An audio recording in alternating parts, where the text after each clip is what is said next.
Welcome back to another episode of Kicking It with KeKe, Life, Love, and Mindset. I'm your host, KeKe, and today we have a very special guest joining us.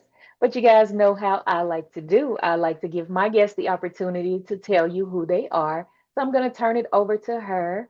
Cherie, thank you for coming to kick it with me. How are you today? I'm doing great. I'm so excited to be here. Absolutely. I'm excited to have you. So I always give my guests the opportunity to tell the listeners who they are. So I'll go ahead and turn it over to you. Just tell everybody who you are, what you do.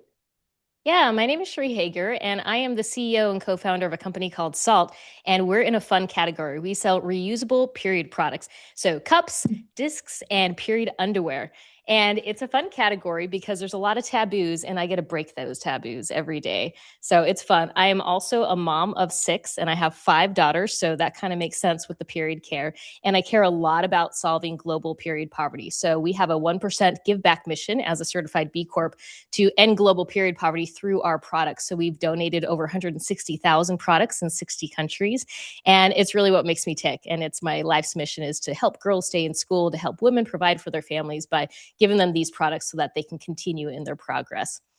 And yeah, I love being a mom of six with my five daughters. I have a little son on the caboose. And so he has like six moms and he's the little prince of the family. So it's a fun time. So the other thing is I love to share about work-life integration and how I make it happen as a CEO with kids.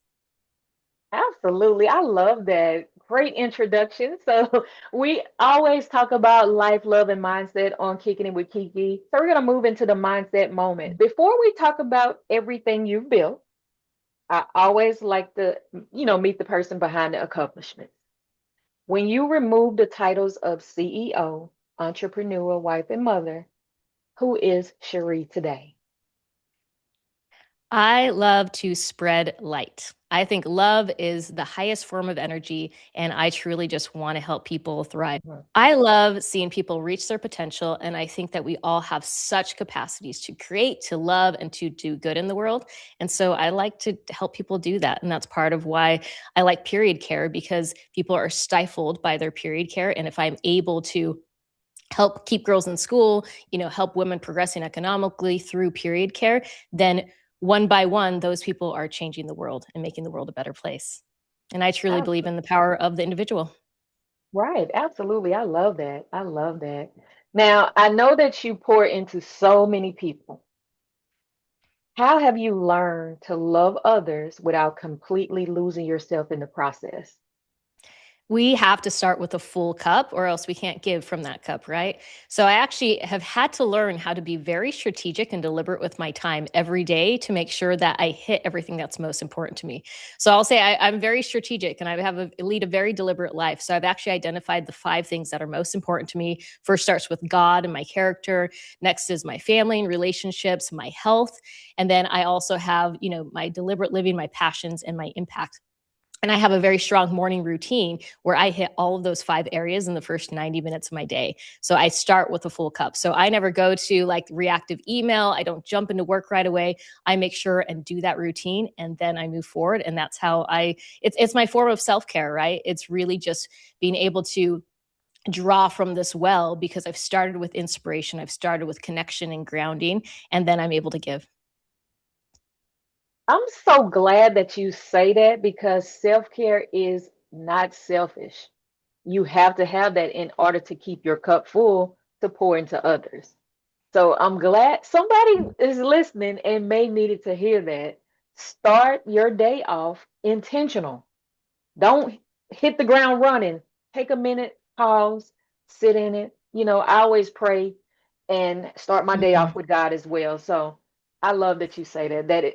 If more people had that type of mindset, and we're going to move into a mindset question right here. What mindset shift changed your life the most? Yeah, well, I was gonna add on like prayer, meditation, journaling in Yes. that morning. It really probably was that mindset set shift that I deliberately create my life. And it didn't have to be what magazines told me to do. It didn't have to be what other people did, told me to do, even what religion told me to do. I'm a very godly person and I'm Christian, but still it's really what does connecting with God look like for you? And what do you need? And I think it was very liberating for me. It probably happened in my 30s, the mindset shift that, I don't have to live somebody else's version of life and what they expect me to be in life and live by other people's expectations. I can create it and say, what is most important to me? And I'd had just, a few things in my life that I felt like, I needed to have in my 30s or I was supposed to do, and it was all sorts of things that I really filtered out. And I said, what's most important to me specifically? And that's where I came down with my 5. I call them my vital few. It's a concept from a great book called Essentialism by Greg McKeown. So narrowing down to your vital few. And I said, okay, if really God's so important in my life and my character, what am I doing? How much time am I giving to that relationship and to being able to ground myself? And then my family and my relationships, what am I putting first? Am I putting work first, or am I putting my family first? Or am I putting, other people's expectations? Okay, then, my health. Am I putting my health first? And sometimes that means I may start work a little bit later, but if I getting that workout, am I getting that hit routine? I'm in perimenopause, I'm in my 40s, I need to do strength training. I make sure and get that done in the morning. And then also deliberate living, there's room for passion. So I love ballroom dance. I was a gymnast and a dancer growing up. I also have a goal to keep my backflip until I'm 50. So I practice my backflips on the trampoline, and I practice when I go to gyms. And it's just something that really brings me a lot of joy. And so I do that deliberately. I was actually able to perform a ballroom dance on stage after having 6 kids last year, which was amazing, for a Christmas show. And it was the most incredible experience. And it's because I made time for it. I do have to cut out other things. So in that mindset shift, I don't watch a lot of TV. I know some people just love their sitcoms, they love their shows. I really just don't watch anything unless there's a really good movie, and I'll watch it maybe Fridays. For some people, they may not, want to make that sacrifice. I did, because I have a business and I have my kids, and TV wasn't part of my vital few, right? And then, there's other things I love to cook. And so I make time for all of those things, and I sacrifice other things that are less important to me. But I've lived the happiest life since I've done that exercise. I love that. I love, love, love that. It's all about being intentional, mindful, and like you said, deliberately Yeah. living your life to fulfill what you enjoy most. Because I think that spending time with self, I love being by myself. Although I'm a mom and a wife, I love being by myself. I'm like, all right, let's go for a walk, or let's go have a movie, or drink some coffee or something like that. I'm always spending time with myself. If I'm not with my family, I'm pretty much recording podcasts, meeting people like yourself. So I love to do things that are passionate for me, and passionate, incorporating your passions into your life. I think that that is a pivotal moment in having a happier life. Yeah, Yeah. agreed. And that most important step is identifying those passions and really looking down and saying, okay, what brings me fulfillment? Write everything you do in a week, write everything you do in a day, and say, what actually fulfills me? What fills my cup? What brings me energy? I love that you mentioned being by yourself, because I'm an introvert at heart too. And here's 2 people on a podcast. We look like extroverts. We like connecting with people, but introversion and extroversion just really is about where you derive your energy. And so we derive our energy being alone. I have to have that grounding time. I have to have that alone time where I just feel, really grounded with God. And then I feel really comfortable with myself. And that's where I fill my cup, and then I'm able to give it to the world. Right. And so it's not a selfish pursuit. Obviously, my second on my vital few is relationships, and that includes my family. I have 6 kids, right? I'm constantly giving time to relationships, and I think those are so important.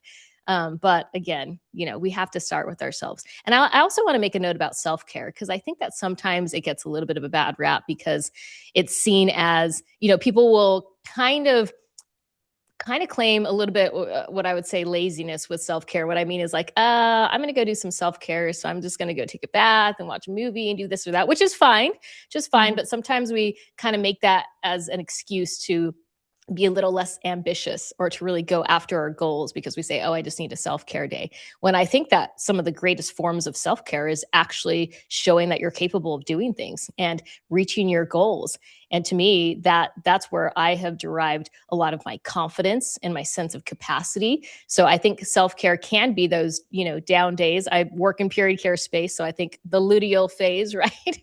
Go with that energy flow, your menstruation phase, like all those phases, you need to be able to take a breather. But also in your follicular phase, right? The high energy times, accomplishing your goals is also a great form of self-care. So they don't have to be mutually exclusive. You just spoke to my soul right there because that is so me. Self-care for me is accomplishing new things, is Mm. pouring into my work. That's self-care for me. Like I really enjoy doing it, so it's not like work for me. Yep. Love what you do what you love, right? Yes. How do you teach yourself to maintain hopeful when life doesn't immediately change for you? Well, I think relationship with God helps there, right? In the end, I'm a big believer in life will bring you what's needed for the lessons you need to learn here on earth. So I take that broader perspective all the time. So when things are down, when I'm looking at my problems, I often look from a higher perspective and say, this is really a first world problem. My kids are healthy and happy. Maybe there's something that's difficult financially with the business or difficult with my health or whatever it is, and that's getting you down. But I'm not living in a war-torn country. My husband is from Venezuela. My mom was from Argentina. We've seen war-torn countries. We've seen some of the effects of dictatorship or socialism and what that can really look like. We live in an incredible country in the US. I think immigrants sometimes make the biggest patriots. And so I look at that and say, I live in the best time in our modern earth. Like, it's the best time for women, it's the best time for our rights, it's the best time for conveniences and modern conveniences. I have running water, I have a running toilet.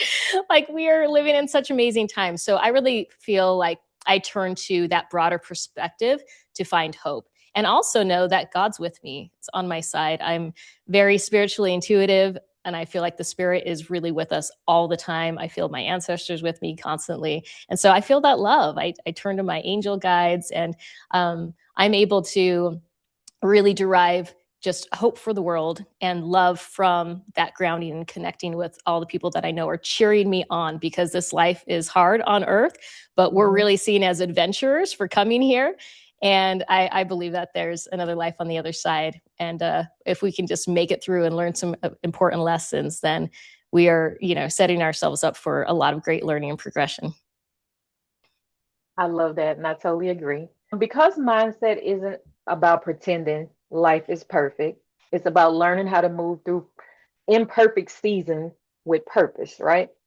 So let's dig a little deeper and go into a reality check. Women are often expected to balance careers, families, relationships, and somehow make it all look effortlessly, right? Like effortless. Um, what's one truth about having it all you wish more people talked about? A lot of people look to me and say I have it all. 6 kids, CEO of a company. And I wish they could see the hustle, the grit, the late nights, the heartbreak, like all of those things.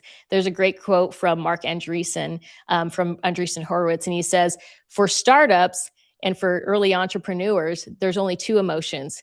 There's euphoria and utter terror, and a lack of sleep enhances them both. And I have lived through that as for the past 8 years, as an owner of an 8-figure company.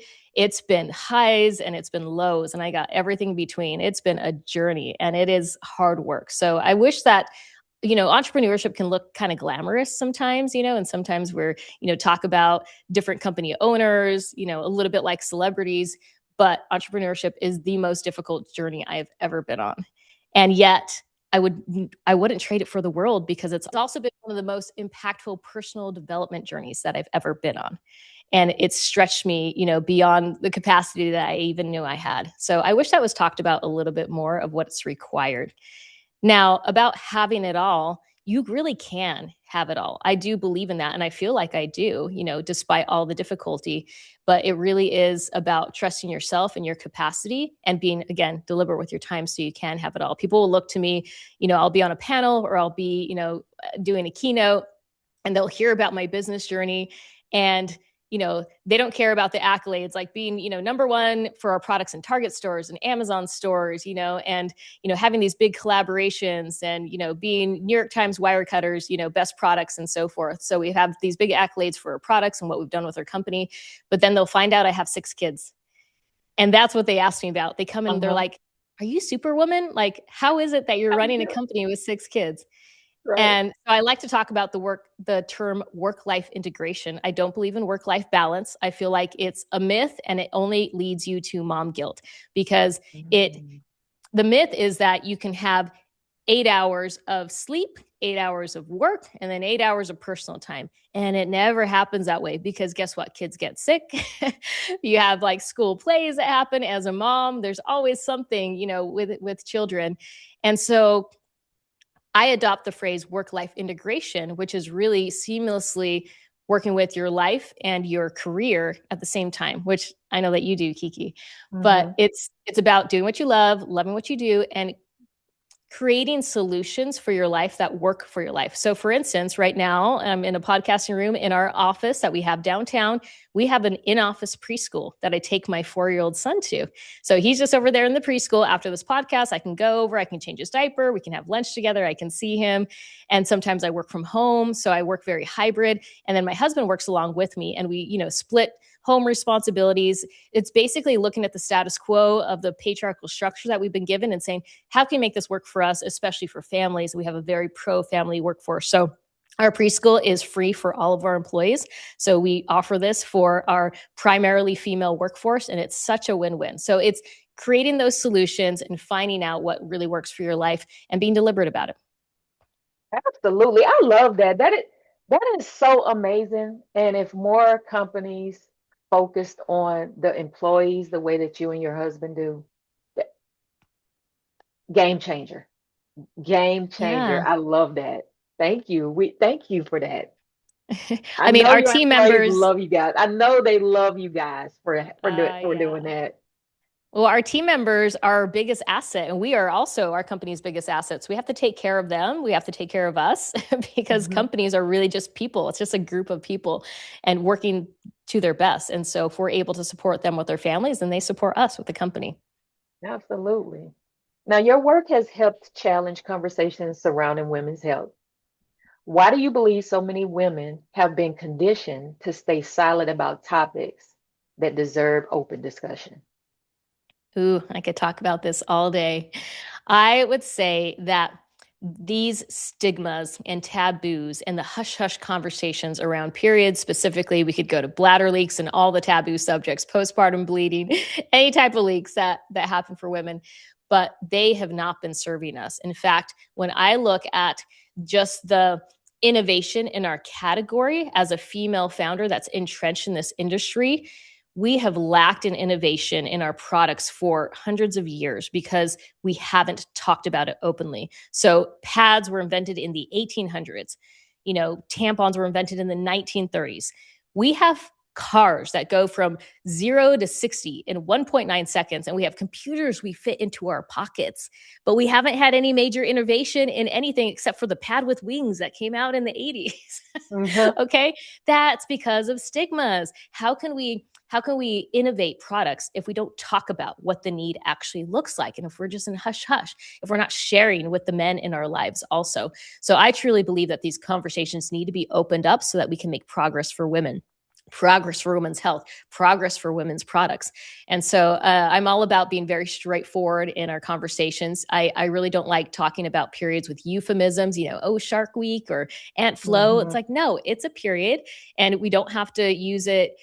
Sometimes I add some humor because it can be fun. It can break the ice. So I'm okay with humor, but not euphemisms and nothing shameful. We like to speak Right. about periods with dignity. I mean, this is something that menstrual cycle perpetuates the human race. Like, this Right. deserves kudos and it deserves celebration, not censorship. And so we try to break those stigmas every day. And we do have some backlash, and we do have some barriers to go, that we fight against, even on, TikTok and social media. They don't allow certain words and certain images and so forth, even if we're just talking about women's health issues. But slowly the tides are turning, and I'll have to give an applause to the Gen Zers out there and the Gen Alphas, because they're the ones really pushing the conversations forward. They're done with the hush hush. They're telling their boyfriends, when they need tampons, and they're sending them off to go get them, and they tell them when they're on their periods, and they're having these open conversations. And I so appreciate that, because as a mom of 5 daughters, I want my daughters to be able to talk openly about their periods and a cycle that affects 50% of the population. Why don't we just talk about this more openly? So Right. I also want to give a word of advice, and that's that, people take their cues from us. And so if Mhm. we're able to talk about our periods, if we're able to talk about bladder leaks and all the taboo areas with openness and just being straightforward, then the people that we're talking to, sometimes they can leave and say, no, don't talk to me about that women's issue. And we're like, yeah, let's Right. let's educate you a little bit more. But most of the time, what I see is that if we're open and we're straightforward about it and we're able to speak to it, without hushed tones, then they take those cues and say, oh, I'm allowed to enter this conversation. We're giving them allowance when we do that. So that's my biggest piece of advice to break those taboos, is how you approach the conversation. Absolutely. I totally agree. And I'm glad that the tide is changing. Like you said, it's time. My Yes. son is 17, and we have the conversation because he has a sister that's about to be 30. And we always say, don't be that guy that laughs at a girl when Mm, you see something on her. Offer your jacket or something, or go and whisper and tell her. You know, we have enough mean people in this world. Don't contribute to that. I So I love am that. raising him to be a little gentleman when it comes to like certain things that are a part of life. That is fantastic. And really, what I'm trying to do is solve the leaks entirely. So, for those who are watching on video, you can see our underwear, but I'm just showing the gusset technology here that we have. It's the thinnest and driest gusset out there. So, it's this basically a built in pad in our underwear, and it's made for protection for every day. So, you can use it for all leaks, not only on your period, you can use it, when you're working out. This is a stretchy nylon material that's like a second skin, that's no show under panties or no panty lines. And people will wear it for sweat. They'll wear it for that daily cervical fluid or discharge. They'll wear it for period time and even for light bladder leaks as well. And so when you're talking about, those leaks that happen and when you see something on a girl, I'm hoping to just get rid of that entirely, because you can wear this as daily normal underwear and be covered all the time. I'll tell you, when my daughters started using this and they started getting their periods, it was the most amazing experience, because as a mom, I didn't have to worry about them leaking out in math class, right? Sending them to class with tampons. I know school is starting soon, because they wear them every single day. So they're literally always covered and they never have surprises. I want that for every woman and girl, to never have an embarrassing moment again. So that's my one plug for the I period love that. underwear. We call it our salt wear. It's essentially leak proof underwear for any leaks. I love that. So let's talk about South a little bit. When did you start? How you said 8 years. What prompted you to begin? And let's talk about that. Tell the listeners some history behind the company. How can they get the products? I know you mentioned Target. So go ahead Mhm. and let everybody know about South. Yeah, it really started. I was actually a technical writer before I did real estate, so I was not in the period care industry. And I was just having a phone call with my aunt in Venezuela. So my husband is from Venezuela, so it's his aunt there, our aunt. And then my mom is from Argentina, so we both come from Latino heritage. And Mhm. as I was talking to her, she was describing how she wasn't able to get anything at all on grocery store shelves. She said, I can't get personal care items, I can't get food, we can't get diapers for the babies and so forth, let alone things like pads and tampons. She hadn't seen a pad and or tampon in years. And I thought, oh my goodness, what would I do in that situation with my 5 daughters if I couldn't access pads and tampons for myself or for them? So I started looking into solutions, and I was introduced to reusables for the first time: reusable menstrual cups, reusable menstrual discs, and then the period underwear. And I was a woman in my 30s at the time. This was 8 years ago. And I thought, where have these been my whole life? How come I didn't even know these existed? And I had all the same questions people have. How does that fit in there? How do you use it and so forth? Because they're inserted products that replace tampons. And I tried some and was just absolutely sold. I was like, wait a minute. You mean these hold more than tampons? They hold 4 to 6 times more than tampons. So higher capacity. I can wear them longer for up to 12 hours. And they're, made of 100% medical grade silicone. So they last 10 years or longer. So I literally never have to buy tampons again. I can just have like 2 of these for my entire menstruating life. And like, which is the average life cycle is 40 years. And what I'm not telling you is we've actually done an accelerated aging test on our products, and they can last up to 40 years. So that's why I say 1 or 2. And that's literally, you never have to buy tampons again. So we market 10 years, but they can last longer than that, which is incredible. Yeah. And I, tried the period underwear. I'm like, this feels like normal underwear. I don't have to wear these sticky pads. I'm like, how come I haven't tried these before? And when I went to go purchase products, to send to my family in Venezuela, I just couldn't find ones that I felt like I fully trusted. A lot of Chinese made products, not things that were US made or by, a US company. And I didn't find anything that really worked well with my anatomy. So that's when we started like cutting, cups open, testing them and so forth. And I asked my husband to create this menstrual product company with me to really provide products for myself, for my daughters, and for my friends. I wanted ones that really worked and ones that I could really trust. So we created our own. And that was 8 years ago. And since then, we've been growing and we've been able to bring so much awareness to these alternative products that are sometimes seen as fringe and really make them more mainstream, because to me, they are the go-to gold standard. They're better for our bodies. They're better for the environment. And what's lost on people is they don't realize that they're just more comfortable. They're convenient. You feel dignified as a woman when you can have products where you can take care of yourself. You don't have to rely on those emergency tampon runs, where your period starts, you're surprised and you're like, oh my gosh, I got to go find something. I never have that feeling anymore because I literally have one in my purse at all times and I'm always covered. And it's just that feeling of dignity and freedom. So I always tell people, I don't sell products. I sell freedom for women and girls. I love that. I sell freedom. I love that.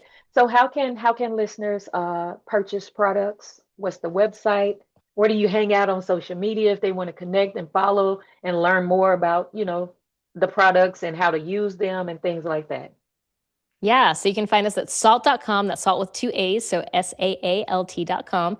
And then we also have our cups and one of our best pairs of underwear in Target stores. And we have our teen line of underwear in Walmart stores. And then you can find us on Amazon.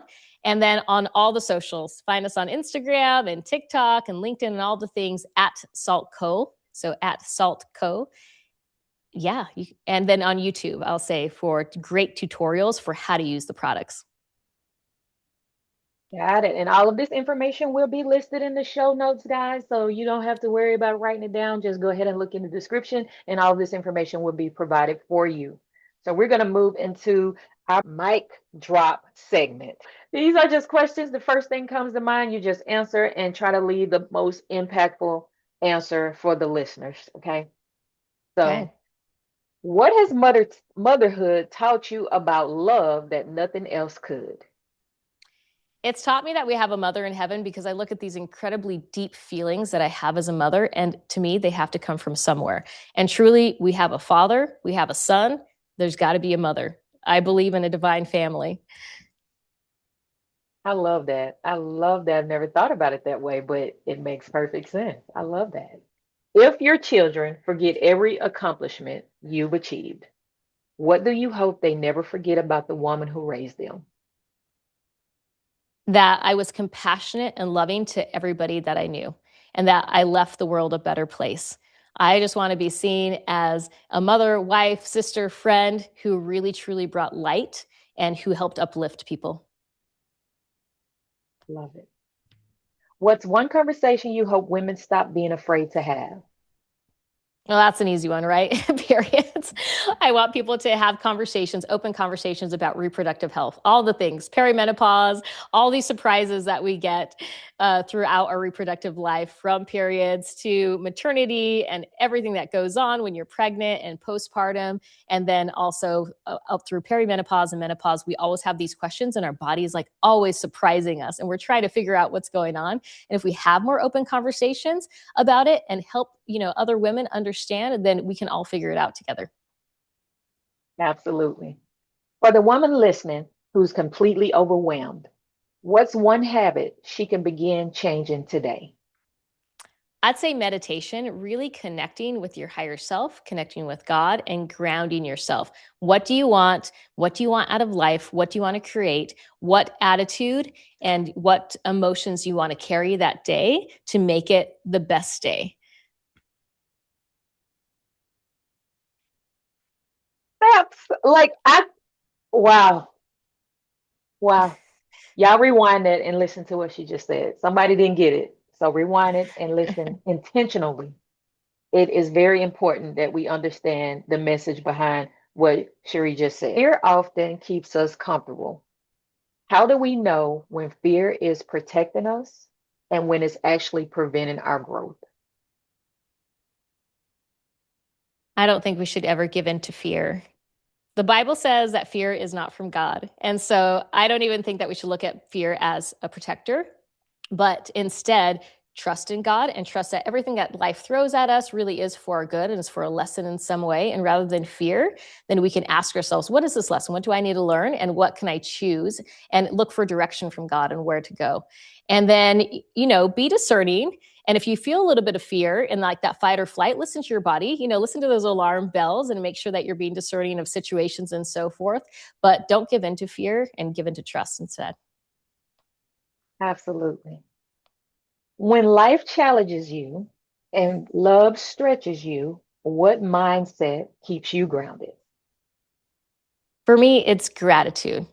So in those challenges, I look back and say, what do I have to be grateful for? I have my family, I have my health, I have a beautiful home and community, I have things going for me. And if I remember to be grateful for it, then it really is looking at those stressors as an outside agent. Stress only affects us if we allow it to. If we allow it, there's nothing in those outside events that say you have to be stressed about them, right? It's really just our reaction to it. So for me, stress is kind of a myth. It's something we can choose to do or not. So when you say something is stressing me out, you can say, well, no, I'm being stressed out and I'm choosing to be stressed out by those things. They're just going to exist. And I can choose to look at them and look at them for what they are and choose gratitude, or I can choose to be stressed. So I try to choose gratitude. I love that. I love that. Cherie, thank you so much for joining me today. Your honesty, your heart, and your willingness to share your journey reminds us that growth doesn't happen because life becomes easier. It happens because we choose to keep showing up. Everyone who's listening, I hope today's conversation reminded you that every challenge that you face has the potential to turn into something great. Don't succumb to fear. God did not give us the spirit of fear, but a sound mind. So I implore you to practice meditation and having an attitude of gratitude. Wake up every day being intentional, being mindful, and I promise you your life will change for the better. If this episode resonated with you, make sure that you share it with a friend. Go ahead and subscribe.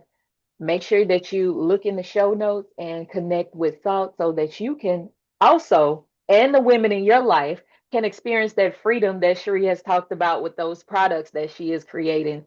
So we are back every Thursday with a new episode on all major podcast streaming platforms as well as YouTube. Before we get out of here, I want to ask Cherie, is there something that you would like to leave the listeners with today, or an encouraging word of empowerment, or any words of wisdom before we leave today? One of my favorite quotes is from Oprah. She's, of course, the GOAT. And she said, the biggest adventure we can take is to live the life of our dreams. And so dream big, decide what that life of your dreams is, and go for it. Absolutely. That being said, purple hugs. See you next time. Later. Thanks, KeKe.